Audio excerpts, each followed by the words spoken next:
어느 교회에 초대받아 갈 때마다 어떤 말씀 전해야 하나 하는 고민이 있는데, 사실 크게 고민할 일이 아닌 것은 제가 믿는 가장 근본적인 이야기를 함께 나누는 게 이런 모임에 아주 중요한 일이라고 생각했기 때문에 그런 이야기를 해왔습니다.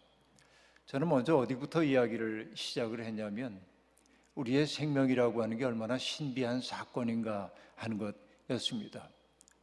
이 넓고 넓은 우주 가운데 나라고 하는 존재가 없지 않고 있다고 하는 사실이 얼마나 놀라운가. 세상에 있는 것들, 우리는 78억 명의 인간이 이 땅에 살고 있기 때문에 어떻게 보면 78억 분의 1에 지나지 않는지 모르지만은 지금 우리가 살고 있는 이 지구뿐만 아니라 온 우주 공간에서 생명의 흔적이 아직까지는 과학으로 발견된 바가 없기 때문에 오직 우리가 살고 있는 이 지구에서만 생명이 나타나고 있는 것이죠.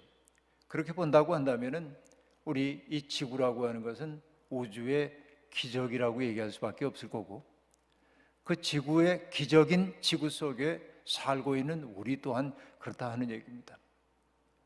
물결 위에 반짝이고 있는 햇빛, 순수한 우리말로 윤슬이라고 얘기하죠. 석양역에 비낀 해가 물결 위에 잔잔하게 햇빛이 비칠 때 얼마나 아름답습니까? 아름답고요. 또 물 위를 낮게 날아가고 있는 새들의 모습을 봐도 아름답고요. 또 숲속에서 저마다의 음색으로 노래 부르고 있는 새들의 음성을 듣는 것도 신비하고요. 졸졸졸 흘러가는 시냇물도 기적처럼 여겨지기만 합니다. 우리는 너무나 당연하게 이런 것들을 누리고 살고 있기 때문에 그게 기적인 줄을 알지 못합니다. 그래서 제가 입버릇처럼 하는 이야기 있습니다. 당연의 세계에는 감사가 없다라는 얘기입니다. 뭐든지 당연하면 아무것도 감사하게 여겨지지 않는 것입니다. 아침에 눈을 떠 숨을 쉰다고 하는 거 당연하게 느껴지면 고마운 것 없지요. 그러나 제 늘 말씀드리듯이 우리가 숨을 쉰다고 하는 것은 내 숨을 쉬는 줄로 알고 있지만은 하나님이 내 속에 숨을 불어넣지 않으면은 숨조차 쉴 수 없는 게 우리의 생명입니다. 하나님이 숨을 불어넣으시면 만물이 살아나지만은 하나님이 그 숨을 거두어 가시면 흙으로 돌아갈 수밖에 없는 게 인생임을 시편 기자는 그렇게 이야기해 준 바 있습니다. 하나님이 오늘 아침에 우리 속에 숨을 불어넣으신 까닭은 무엇입니까? 하나님은 여전히 지금도 나를 통하여 하시고자 하는 일이 있기 때문이라고 말씀드렸습니다. 그래서 나의 존재라고 하는 것은 고립되어 있는 것처럼 보이긴 하지만은 아니요, 하나님이 나를 통해 꿈꾸고 있기 때문에 나의 삶의 존엄성이란 하나님의 꿈이 바로 나이기 때문에 존엄하다 하는 얘기를 했습니다. 내가 아니고는 할 수 없는 일이 있기 때문에 하나님은 우리를 부르시어 당신의 일꾼으로 삼아 주셨던 것이죠. 그런데 우리가 이 세상 살다 보니까 너무 어렵고 힘들고 경쟁에 지치고 그러다 보니까 내 삶이 존엄하다고 하는 사실을 잃어버렸고, 어느덧 어린아이 적에 우리가 깔깔깔하고 웃었던 밝은 미소 잃어버리고 얼굴은 점점 굳어지고 그리고 잿빛 어둠 속에 잠겨 들어가고, 그래서 우리의 표정 속에 해맑은 하늘이 비춰지지 않는 이것이 우리의 현실이 되어버리고 말았던 것이죠. 여러분께 말씀을 드렸는지 모르겠습니다만 가만히 보면요, 한자 공부를 좀 해보면요, 망할 망자는 여러분 다 잘 아실 텐데요, 망할 망자, 그 밑에 마음 심자를 쓰면은 잊을 망자가 되죠. 뭔가를 잊어버리는 것입니다. 그런데 망할 망자 밑에 있는 마음 심자를 좌측으로 끌어내면은 신방변이 되는데, 신방변 옆에 망할 망자를 쓰면 분주할 망자가 되는 겁니다. 두 개의 똑같은 캐릭터가 배치에 따라서 전혀 다른 의미가 됩니다. 연결해 보자면 분주함이란 우리로 하여금 근본적인 것을 잃어버리도록 만든다, 잊어버리도록 만들기도 한다라는 얘기입니다. 내가 누구인지를 알지 못하고 사는 것처럼 딱한 노릇이 어디에 있겠습니까? 하나님이 우리를 이 세상에 보내신 까닭은 뭔가를 시키기 위한 일이었는데 우린 그것을 잊어버리고 지내왔다 하는 얘기입니다. 일전에 어느 목사님이 웃으면서 들려주신 이야기가 떠오릅니다. 어린 시절에 자신은 둘째 아들인데 아주 뛰어난 형님과 아주 뛰어난 동생 사이에 끼어가지고 약간 좀 둔한 사람으로 자기가 살았더랍니다. 아버지, 어머니는 언제나 형이나 동생에게 큰 기대를 걸었을 뿐 자신에게는 어떤 일도 시키지 않는 겁니다. 어쩌다가 어머니가 돼지에게 여기 구정물을 갖다 돼지 여물통에 부어주라고 해서 모처럼 엄마가 이 일을 시켰기 때문에 감동해서 구정물통을 가지고 가면 돼지도 무시하는지 머리로 들이받아가지고 구정물 다 쏟아버리게 만들고 하는 일마다 자기는 잘 안 되었다 하는 얘기입니다. 그런데 어느 날 아버지가 늘 면사무소에 출근하던 아버지가 자기를 불러서 심부름을 시켰습니다. 면사무소 좀 다녀와라. 그래서 아버지가 내게 심부름을 시켰기 때문에 너무나 행복하고 기쁜 마음으로 면사무소까지 갔는데 왜 왔는지를 알 수가 없어요. 그래서 면사무소 2바퀴 이렇게 돌고 사무소 앞에 있는 느티나무 1바퀴 돌고 그래도 뭔지를 모르겠어서 늦지막하게 점심 무렵에 집에 갔더니 아버지가 꾸중을 하는 겁니다. 너 어디 갔다 오는 거냐고. 면사무소 갔다 왔다고. 이놈아, 내가 너를 보낼 때 아버지가 오늘 몸이 아파가지고 출근 못한다는 얘기를 하라고 보낸 건데 그 얘기는 듣지도 않고 갔다 왔어? 여러분, 우리 인생이 꼭 이렇다 하는 얘기입니다. 하나님이 우리를 여기에 보내셨어요. 뭔가를 하라고. 그런데 내가 뭘 해야 하는 사람인지는 잊어버리고 오늘 살고 있는 거 아니냐 하는 얘기입니다. 그렇죠. 그래서 그랬는지 모르겠습니다. 그리스 사람들은 사람이 죽을 때 레테라고 하는 강을 건너는데 혹은 스틱스라는 강 얘기도 합니다만 그 강물을 떠먹으면은 이 생에 있었던 모든 일들을 다 잊어버리고 만다 그런 말도 하는데 우리는 아직 레테의 강물 먹지도 않았는데 내가 이 세상에 보냄받은 까닭이 무엇인지를 까맣게 잊어버리고 살고 있다. 우리는 인간이라고 하는 것은 하늘 위에 머리를 들고 사는 존재인데 땅의 중력에 이끌려 살다 보니까 하늘을 잊어버린 채 살고 있다. 이 큰 세계 속에 나라고 하는 존재가 있다는 사실 그 자체가 기적인데 그러나 남들과의 경쟁에서 내가 패배했다고 해가지고 내 생 하찮게 여기며 살고 있는 것 아닌가. 내가 원하는 욕망 내 뜻대로 이루지 못한다고 해가지고 우리들이 그것 때문에 속상해서 나를 비하하며 살고 있지는 않는가. 행여 남들과의 경쟁에서 승리했다고 해가지고 우쭐거리는 마음에 우리가 살고 있는 것 아닌가 생각해 봅니다. 높은 곳에서 바라보면 높은 사람도 낮은 사람도 차이가 없는 겁니다. 높은 산 위에 올라가서 보면 넓은 평수 집에 사는 사람과 좁은 평수 집에 사는 사람의 차이가 없습니다. 하나님 보시기엔 그렇다는 얘기죠. 그런데 여러분, 우리는 온통 거기에 매여 살다 보니까 내가 하나님의 형상이라는 사실을 까맣게 잊어버리고 있다 하는 얘기입니다. 인간이 하나님의 형상이라고 한 말의 의미는 무엇이겠습니까? 신학적으로 굉장히 다양한 설명들이 가능하겠습니다마는 하나님의 형상이란 말을 인간의 삶에 대한 과제로 본다고 한다면 나의 삶을 통하여 사람들이 하나님이 계시다는 사실을 느끼도록 만들려는 게 하나님의 형상으로서의 사람 아니겠습니까? 하나님이 계신지 나는 알지 못하지만은 당신을 보니까 하나님 계신 것 같아요. 이때 나는 하나님의 형상답게 살고 있는 거죠. 여러분은 어떻습니까? 여러분의 모습을 통해 하나님이 드러나고 있는지요? 어느 날 빌립이 예수님을 찾아와서 여쭈었습니다. 선생님, 우리에게 하나님을 보여주시면 참 좋겠습니다. 그때 예수님이 정색을 하고 빌립에게 말씀하십니다. 빌립아, 내가 그렇게 오랫동안 너희와 함께 있었는데 하나님을 보여달라고 하느냐? 그리고 하신 말씀이 뭡니까? 나를 본 사람은 아버지를 이미 보았다라고 말합니다. 예수 그리스도 누구입니까? 하나님을 투명하게 비춰내고 있는 하나님의 형상이었던 것이죠. 우리도 그렇게 말할 수 있으면 얼마나 좋겠습니까만 우리는 우리의 삶으로 하나님의 있음을 드러내지 못하고 있습니다. 왜 그럴까요? 주님은 자신을 말끔하게 비워서 투명하게 되었기 때문에, 지켜야 할 나라고 하는 것 하나도 없이 깨끗해졌기 때문에 하나님을 비춰낼 수 있었습니다. 내 뜻, 나의 의지, 내가 가지고 있는 입장, 나의 이데올로기 이런 걸 관철시킬 생각이 없었어요.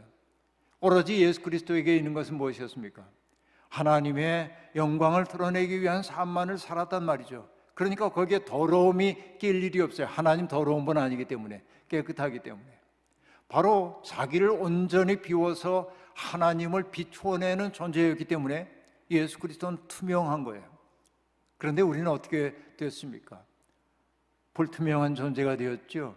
내 욕심이 여기에 끼이고 또 다른 욕심이 끼이고 누구에 대한 미움의 마음이 내 마음속에 깃들기 시작하고 원망하는 마음이 생기고 선망하는 마음이 생기고 이런 마음들이 켜켜이 쌓여서 우리가 어떻게 됐습니까?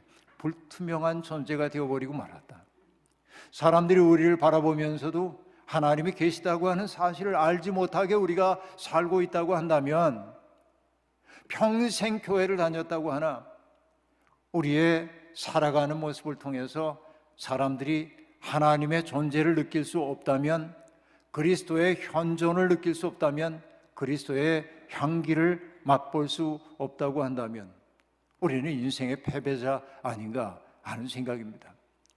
그러니까 여러분, 우리들 속에 켜켜이 덮개진 때처럼 쌓여있는 이 죄의 문제를 해결하지 않고는 깨끗해질 수가 없고, 이 죄라고 하는 것은 우리를 매우 부자유롭게 만드는 것을 알 수 있습니다. 예수 그리스도께서 오신 까닭은 뭡니까? 그런 부자유로부터 우리를 해방시키기 위함입니다. 죄의 종살이하고 있는 우리를 해방시키셔서 하나님의 몸이 되어 살아가도록 하기 위해 주께서 이 세상에 오신 것이죠. 예수 그리스도, 바로 그분이 이 세상에 오신 까닭은 우리를 풀어내기 위해서입니다. 나사렛서는 우리가 잘 알죠. 내가 이 세상에 온 까닭을 뭐라고 얘기했습니까?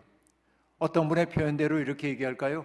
가포눈물, 그렇게 말하는데, 가난한 사람에게 복음을 전하고 포로된 자에게 해방의 복음을 전하고 억눌린 사람들을 해방시켜주고 그 다음에 눈먼 사람을 다시 보게 하는 것, 바로 이것이 내가 보냄을 받은 까닭이라고 예수 그리스도는 말씀하셨습니다.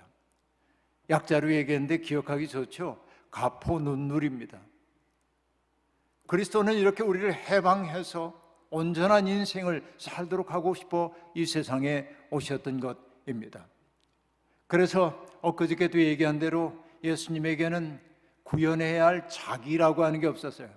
오로지 하나님의 뜻을 행할 뿐이었습니다. 주님은 누구를 카피하려고 하지 않았어요. 오리지널하게 하나님의 그 마음을 헤아리는 삶 속에 자기를 내맡겼어요.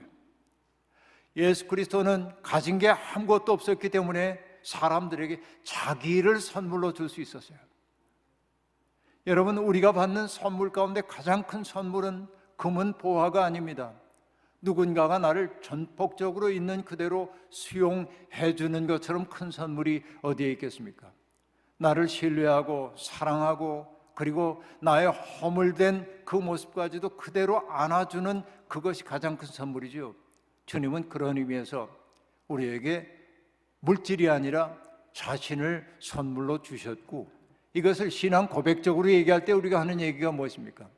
예수 그리스도께서 우리의 죄를 위해 십자가에 못 박혀 죽으셨다고 하는 것입니다. 자기를 말끔하게 비운 분이기 때문에 주님이 할 수 있었던 것은 뭡니까? 더러운 영에 시달리는 사람들을 볼 때마다 불쌍히 여기시고 그 사람들을 사로잡고 있는 그 더러운 영을 꾸짖어 내쫓을 수 있었습니다. 꾸짖을 수 있는 능력은 누구에게서 나옵니까? 그 귀신보다 강한 힘을 가지고 있는 존재일 것처럼 보이지만 더러운 영을 꾸짖을 수 있는 영은 맑은 영밖에 없고, 예수 그리스도가 더러운 영에 시달린 사람을 꾸짖을 수 있었던 것은 자기를 온전히 비워 하늘로 채워져 있기 때문이고, 그리스도께서 하셨던 이 일은 생명을 풍성하게 하는 일이었음을 우리가 알 수 있었습니다. 병든 사람 보면 불쌍히 여기고 그 사람의 그 고통을 당신의 고통으로 그냥 느껴버리는 거예요. 그의 고통을 내 것으로 가지고 들어오는 거예요. 앓는 거예요, 그 사람의 아픔을. 바로 이게 예수 그리스도의 기적의 비밀인 것입니다. 그러니까 여러분, 우리가 적어도 예수를 믿는다고 한다면 어떤 태도를 가지고 살아야 합니까? 내가 지고 가는 짐을 누군가에게 맡기는 게 예수 믿음이 아니죠. 그가 지고 가고 있는 인생의 짐이 너무도 딱해 보여서 그 짐을 내 어깨에 짊어지려고 하는 것, 이런 것이 예수적인 삶의 방식이 아니고 무엇이겠습니까? 어느 날 어느 목사님, 그 목사님이 들려주신 얘기가 제게 깊이 남아 있습니다. 젊은 시절에 시골에서 전도사로 생활하고 있을 때 너무나 가난했겠죠. 60년대 초반이었으니까, 60년대 중반 정도였으니까. 그런데 그 사택에서 아궁이에 불을 떼가며 밥을 해 먹는데 사모님이 아주 허술한 집에 살고 있었는데 그 당시에 목회자의 자가용이라고 할 수 있는 자전거를 벽 옆에 이렇게 세워두고 있었는데, 그만 벽이 무너져가지고 자전거가 밥을 짓고 있던 사모님의 옆구리를 쳐서 사모님의 병이 생겼어요. 치료도 제때 받지 못하니까 허리병이 고질병처럼 생겼습니다. 그러니까 늘 허리 통증 때문에 어쩔 줄을 몰라 했어요, 그 사모님이.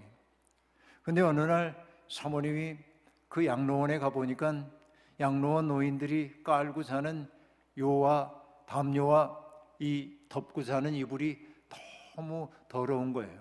마음이 아팠습니다. 그래서 사모님은 마음속에 작정을 했습니다.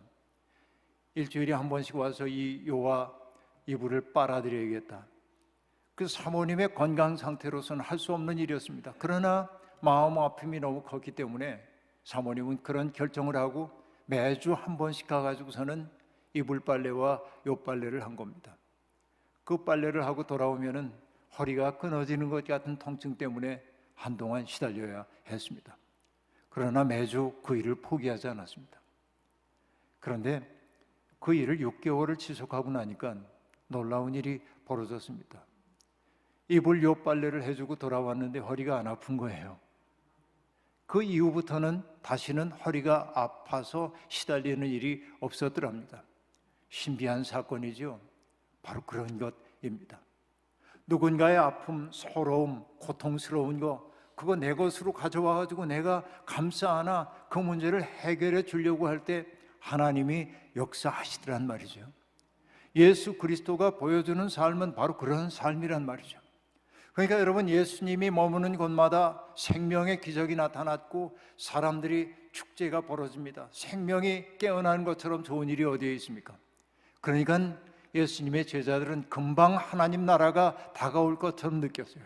새로운 세상이 막 자기에게 다가오는 것처럼 느껴졌다 하는 얘기입니다. 그러나 여러분, 우리가 살아보니까 알지만 이 세상을 지배하고 있는 악의 질서는 그렇게 만만하지 않습니다. 새로운 세계가 다가온다고 해가지고 어서 오세요 하고 길내줄 리가 없습니다. 악의 세력은요, 집요하고 섬세하고 꼼꼼합니다. 정말로 그러합니다. 이것이 정말 저도 목회자로 살아오면서 경험하는 그런 것입니다. 악의 세력, 어떻게 보면 하나님의 질서가 아닌 질서에 속하는 이들일수록 집요합니다. 정말 악은 그러하다 하는 얘기예요. 그러니까 여러분, 예수 그리스도를 미워하는 사람들이 생겨나기 시작했습니다. 주님 주변에서 생명의 기적이 나타나고 사람들이 이분을 메시아적 존재로 바라보기 시작하고, 그리고 사람들이 박수갈채를 보내는 그 예수를 질시 어린 눈으로 바라보는 사람들이 있었습니다. 유대교의 성전 체제를 구성하고 있는 사람들 앞에 거룩의 신비를 홀로 가지고 있는 것처럼 사람들 앞에 으스대는 사람들, 우리는 너무나 잘 믿는다고 자부하는 사람들, 하나님 앞에 내가 제사를 바치는 제사장이라는 자부심을 가지고 경제적 이득을 취하던 사람들, 그런 이들이 볼 때 자신들을 향해야 할 대중들의 눈길이 예수에게 향하는 것을 바라볼 때 그들은 불편하기 이를 데 없었습니다. 그리고 그들은 생명을 살려야 하는 것이 종교의 본질임에도 불구하고 예수를 없애는 쪽으로 자기들의 음모를 꾸미기 시작했습니다. 주님은 예루살렘에 올라가시면서 3번씩이나 내가 예루살렘에 올라가면은 대제사장과 그리고 서기관과 바리새인들에게 고난을 받고 십자가에 못 박힐 거라고 이야기하셨습니다. 그러나 뭔가 들떠 있었던 제자들은 어느 누구도 주님의 그 말씀을 귀담아 듣지 않았습니다. 그들의 마음속에는 십자가라고 하는 건 없었고 그들이 추구했던 것은 영광뿐이었기 때문에 그렇습니다. 영광에 온통 마음을 빼앗기고 있는 사람들에게 주님의 십자가라고 하는 것은 있을 수 없는 현실이었습니다. 베드로가 했던 얘기가 대표적이죠. 내가 예루살렘에 올라가면 고난받을 거야 하고 얘기하자 베드로가 그래서는 안 된다고 이야기합니다. 그러나 주님은 베드로에게 얘기했죠. 사탄아 물러가라 하고 얘기합니다. 고난이 없는 종교라고 하는 거 없습니다.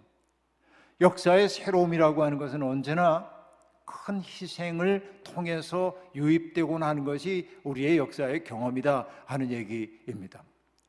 마침내 예루살렘과 예수 그리스도의 두 행렬이 마주치는 겁니다. 성전 체리를 구성하고 있는 이들은 예수를 없애고 싶어요. 예수님은 그 호랑이의 입으로 들어가십니다. 그래서 그들과 논쟁을 벌이기도 했지만은 마지막 순간 우리가 알다시피 겟세마네 동산에서 주님은 간곡하게 하나님 앞에 기도합니다. 예수님도 살기를 원했던 생명입니다. 죽음 그 자체가 목적인 생명이 어디에 있겠습니까? 우리는 예수 그리스도가 십자가를 지시기 위해 이 세상에 온 것처럼 말하지만 아니요, 주님은 살기 위해 오셨지만은 그 삶의 결과, 하나님의 뜻대로 살려고 한 삶의 결과 그에게 주어진 것이 십자가였고, 그러나 그 십자가를 통해서 하나님은 구원의 역사를 이루셨던 것이죠. 그런데 여러분, 예수 그리스도 겟세마네 동산에서 기도하실 때 뭐라고 기도하셨습니까? 하나님, 할만하시거든 이 잔을 내게서 물려주십시오. 죽임당하는 것을 좋아할 사람이 누가 있어요? 하나님 할만하시거든 이 잔을 내게서 물려주십시오. 그러나 매정하게도 하나님은 아무런 응답을 하지 않으십니다. 그때 주님이 하신 말씀이 뭡니까? 그러나 나의 원대로 마옵시고 아버지의 원대로 하옵소서 하고 말합니다. 너무나 많은 사람들이 이 겟세마네 동산의 기도를 한 호흡에 말해버리고 맙니다. 아버지 할만하시거든 이 잔을 내게서 물려주십시오. 그러나 나의 원대로 마옵시고 이렇게 얘기합니다. 그러나 그러면 안 됩니다. 이건 두 호흡입니다. 할만하시거든 이 잔을 내게서 물려주십시오. 정말 간절히 그렇게 원했어요. 눈물을 흘리며 기도했어요. 그러나 하나님이 깊은 침묵을 하고 계십니다. 침묵이 응답임을 주님을 알았기 때문에 그 운명 받아들이는 거예요. 나의 원대로 마옵시고 아버지의 원대로 하옵소서. 내가 원하지 않는 그 운명을 수용하는 것이 믿음 아니고 무엇이겠습니까? 내가 원하는 바만 이루어지는 게 믿음이 아니지요. 내가 원하지 않는 그 운명을 내 운명으로 수용해요. 왜? 하나님이 나보다 나를 더 사랑하심을 알기 때문에, 하나님의 뜻이 내 뜻보다 더 아름다움을 알기 때문에 그 뜻 앞에 나를 맡기는 것이죠. 이게 믿음이겠죠. 그리고 여러분, 주님이 제자들에게 얘기하잖아요. 오늘 저녁에 너희가 나를 다 버리고 나를 떠날 거다. 베드로가 뭐라고 얘기를 합니까? 선생님, 저는 어떤 경우에도 주님을 버리지 않을 겁니다. 떠나지 않을 겁니다. 죽는 자리에 주님이 서신다고 해도 나는 그 자리에도 함께 있을 것을 약속합니다 라고 얘기합니다. 베드로의 그 얘기는 진정성이 있습니까? 아니면 거짓입니까? 저는 100% 진정이라고 생각해요. 베드로는 그럴 수 있다고 믿었고 그럴 각오도 돼 있어요. 그러나 베드로가 알지 못했던 것은 무엇입니까? 자기가 한낱 인간에 지나지 않는다는 것. 운명의 타격이 다가왔을 때 그가 얼마나 공포에 사로잡히기 쉬운 사람인지를 몰랐다는 데 있습니다. 그리고 우리가 알다시피 가야바의 법정에서 그는 3번씩이나 주님을 모른다고 부인했습니다. 그리고 운명처럼 달개 울음소리가 들려오지요. 그때서야 주님의 말씀이 떠올랐습니다. 베드로는 밖으로 나가서 어두운 길에서 심히 통곡하니라 라고 말합니다. 그런데 여러분, 놀라운 것은 뭐냐면 하나님의 은혜는 이 애통하는 마음을 통해 유입되는 거예요. 베드로는 이렇게 자기의 실상을 봤어요. 내가 얼마나 형편없는 존재인지, 내가 얼마나 큰 소리만 치는 사람인지, 이전에는 자기가 꽤 근사한 사람이라고 생각했는지 모르겠어요. 그러나 자기가 공포 앞에서 자기의 의지가 얼마나 무력한지를 깨달았을 때 비참했어요. 애통했어요. 통곡했어요. 그런데 여러분, 애통하는 그 마음이 하나님의 은혜가 유입되는 통로예요. 우리도 살다 보면 여러분, 정말 많은 나 자신에 대한 실망감에 사로잡힐 때가 얼마나 많은지 모릅니다. 내가 그것밖에 안 됐나 하는 생각이 들지요, 시시때때로. 그런데 문제는 뭐냐면 울지 않는다는 데 있어요. 변명합니다. 난 이래서 그랬고 누구 때문이고, 이런 변명을 하다 보니까 우리는 스스로에 대해 절망하지 않기에 하나님의 은혜를 받지 못할 때가 있어요. 베드로는 울었어요. 애통했어요. 그런데 우리는 압니다. 하나님은 애통을 통해 은혜를 주신다는 사실 말이죠. 그리고 주님은 십자가에 처형당하셨고 더 얘기할 수 없습니다만 부활하셨죠. 그러나 베드로는 애통했지만은 아직은 온전하게 서지 못했어요. 주님이 부활하셨다는 소식을 여인들로부터 들었음에도 불구하고 베드로는 절망에 빠진 나머지 나는 물고기나 잡으러 가야겠다 하고 갈릴리 호수로 디베랴 바다로 떠납니다.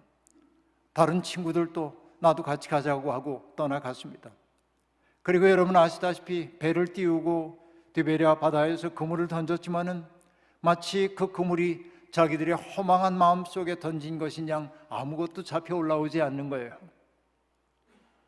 속이 더 쓰렸겠죠. 그때 새벽녘에 저만치에서 한 분이 그들을 보고 말을 건넵니다. 뭘 좀 잡았습니까? 하나도 잡지 못했습니다. 그렇군요. 그렇다면 배 오른쪽에 그물을 던져보시죠. 그들이 그 말에 이끌리듯 배 오른쪽에 그물을 던지자 너무나 많은 물고기가 잡혀 올라와서 배가 가라앉을 정도가 되는 겁니다. 그때 직관력이 뛰어났던 예수님의 사랑받던 제자가 얘기합니다. 저분은 주님이시다 라고 얘기해요. 그러자 베드로는 겉옷을 걸치고 물속에 뛰어들어 주님 앞에 옵니다. 주님과 베드로가 마침내 겟세마네 동산 이후에 마주 섰습니다. 주님이 베드로에게 내 죄를 내가 알렸다 그랬을 것 같습니까? 내가 그렇게 허약한 존재인지 난 몰랐다. 너 그럴 줄 몰랐다. 이렇게 얘기했을까요? 아니요. 주님은 그 베드로에게 그런 책망의 말 한마디도 하지 않으셨습니다. 뭐라고 얘기했습니까?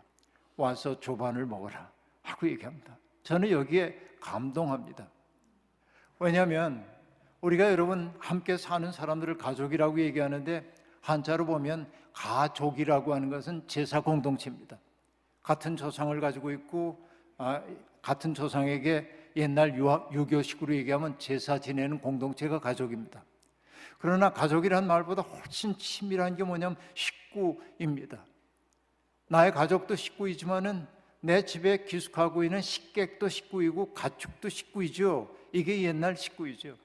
여러분 한솥밥을 먹는다고 하는 것처럼 귀한 일이 어디 있습니까? 그러니까 예수 그리스도가 이 베드로에게 아무런 책망의 말씀도 하지 않고 와서 조반을 먹으라고 하는 이 얘기는 뭐냐면 나는 너를 내 식구가 아니라고 생각한 적이 한 번도 없다. 나는 너를 있는 그대로 받아들인다. 너의 허물된 그 모습, 내 아픔, 내 서름, 너의 그 자기 연민, 이 모든 것들을 나는 다 품에 안는다 말이죠. 그 사랑에 베드로는 녹아진 거예요. 그 사랑이 베드로를 베드로로 만든 거예요. 그 사랑이 깨어진 그의 영혼 속에, 애통하는 영혼 속에 은혜가 스며드는 기회가 되었고, 있는 그대로 받아 안아주시는 그 주님의 사랑 안에 그가 녹아들었을 때 그의 속에 뭐가 생겨났어요? 그게 뭐냐? 강철 같은 기둥 하나가 들어선 겁니다. 그래서 여러분, 베드로는 오순절 마가의 다락방에 그 성령 강림의 사건이 일어난 다음에 어떤 사람이 되었습니까?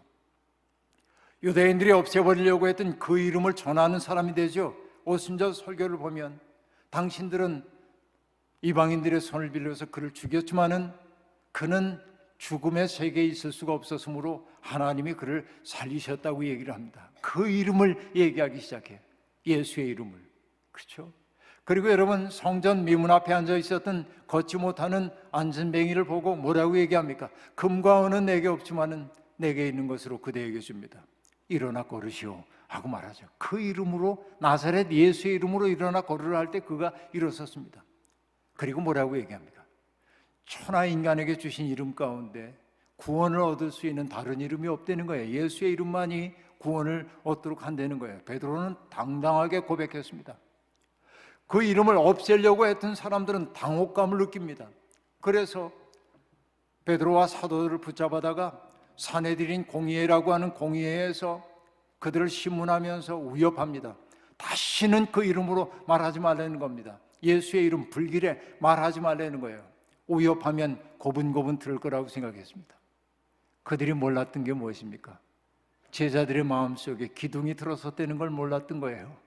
어느 누구도 흔들 수 없는 기둥 하나가 들어선지를 몰랐다는 것입니다. 그래서 베드로가 하는 얘기가 무엇입니까? 당신들의 말을 듣는 것이 옳은지 하나님의 말씀 듣는 것이 옳은지 판단해 보시오. 우리는 보고 듣고 경험한 말을 말하지 않을 수 없소라고 말합니다. 사내들인 공의회는 제자들을 매질하여 내보냅니다. 여러분, 예수의 이름 때문에 매를 맞아 있고 박해를 당했습니다. 우리 같으면 정말 재수도 없네, 그럴는지 모르지만 사내들인 공의회에 벗어나온 제자들이 어떻게 반응했습니까? 그 이름을 위하여 능욕받기에 합당한 자로 여기시며 여김을 능욕받기에 합당한 자로 여겨주심을 기뻐하였더라. 이렇게 말할 수 없는 기쁨이 그들에게 있어요. 믿음의 신비는 바로 이런 것입니다. 깨어져 열린 마음속에 하나님의 은혜가 들어오고, 그 은혜는 우리의 허물까지 다 감싸는 은혜이고, 그 은혜에 사로잡히는 순간 우리 속에 기둥 하나 생기는 거고, 그 기둥이 생긴 사람은 당당하게 자기의 인생을 살아가기 시작한다는 거죠. 제자들이 묻습니다. 주님의 나라가 임할 때가 지금입니까? 주님이 대답합니다. 그 날과 시기는 아버지의 고난 아래에 있는 것이다. 너희가 뭐라고 말할 수 없는 것이다. 그리고 하신 말씀이 뭐예요? 오직 성령이 임하시면 너희가 권능을 받고 예루살렘과 온 유대와 사마리아와 땅 끝까지 이르러 복음의 증인이 될 것이다 라고 말합니다. 우리들 속에 이 기둥이 있습니까? 이 권능이 우리 속에 있습니까? 여러분, 갈보리 교회가 300 선교회를 통해서 많은 복음 전하는 거 들으며 저는 기뻐합니다. 왜냐하면 주님은 여러분을 통해서 세상에 고통받는 사람들을 터치하고 치유하고 온전하게 하기를 원하기 때문에 그렇습니다. 그러나 우리가 잊지 말아야 될 것 또 하나 있습니다. 땅끝이란 공간적인 저편만을 얘기하는 게 아니라 오늘 벼랑 끝에 선 듯 삶이 위태로운 모든 사람들은 땅끝에 선 사람들입니다. 오늘 바로 내 곁에서 경제적인 어려움 때문에 혹은 정서적 어려움 때문에 관계의 어려움 때문에 다양한 어려움 때문에 죽음의 시면에 이끌리는 사람들이 있다고 한다면 바로 그들이 땅끝이고 우리가 가야 할 곳이 그 옆이고 바로 그 사람들이 머물 수 있는 고향이 되어줘야 하는 것, 이것이 우리의 소명인 것이죠. 우리는 그리스도의 몸입니다. 그리스도는 나를 당신의 몸으로 삼아 세상을 치유하기를 원합니다. 유대인들에게 가장 중요한 가르침 가운데 하나가 티쿤 올람이라고 하는 말이 있습니다. 티쿤 올람이란 망가진 세상을 고친다라는 뜻입니다. 그래서 유대인들은 아기가 태어날 때 이렇게 얘기한답니다. 아기야, 내가 세상을 떠날 때의 세상이 내가 태어날 때의 세상보다 아름답기를 원한다. 너를 통해 이 세상이 아름다워지기를 원한다 하는 얘기입니다. 저는 갈보리 사랑하는 교우들이 있는 곳마다 디쿤 올람의 사건이 벌어지길 바라고, 그래서 회복된 사람들의 그 아름다움 때문에 삶이 축제로 변하기를 소망합니다. 애통, 비통, 슬픔을 통해 들어온 은혜 때문에 하나님을 송축하고 기뻐하는 능력이 가득 차게 될 때 교회는 살아날 겁니다.